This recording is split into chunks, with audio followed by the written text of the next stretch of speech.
Tiffin কৌটো ছাড়া কড়াইয়ে পনির ভাপা আমি কিভাবে বানাই আজ সেটা শেয়ার করব।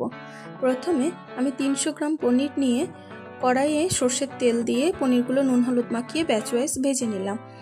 পনিরগুলো ভালোভাবে ভাজবো, খুব বেশি ভাজবো না, শ্যালো ফ্রাই করব। আজ আমার রান্নাঘরটা আলাদা, কারণ আমি বাবার বাড়ি এসেছি আর এখানেই এই রেসিপিটা বানাচ্ছি। একটা মশলা বানিয়ে নেব। শিলে কয়েক টুকরো নারকেল, 1 টেবিল চামচ সর্ষে, 1 চা চামচ পোস্ত আর কয়েকটা কাঁচা লঙ্কা আমি ভালোভাবে শিলে বেটে নিলাম। এটা মূলত আমি টিফিন কৌটোতে ভাপে বানাই।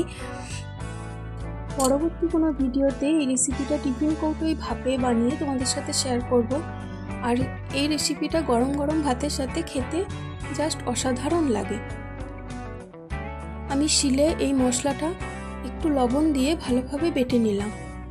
এবারে কড়াইয়ে সর্ষের তেল দিয়ে এই মশলাটা আমি ভালোভাবে কষিয়ে নেব। আর এই রেসিপিটায় কোনো ফোড়নের ব্যবহার করার দরকার পড়ে না। আমি ভালোভাবে এই পেস্টটাকে কষিয়ে নিলাম।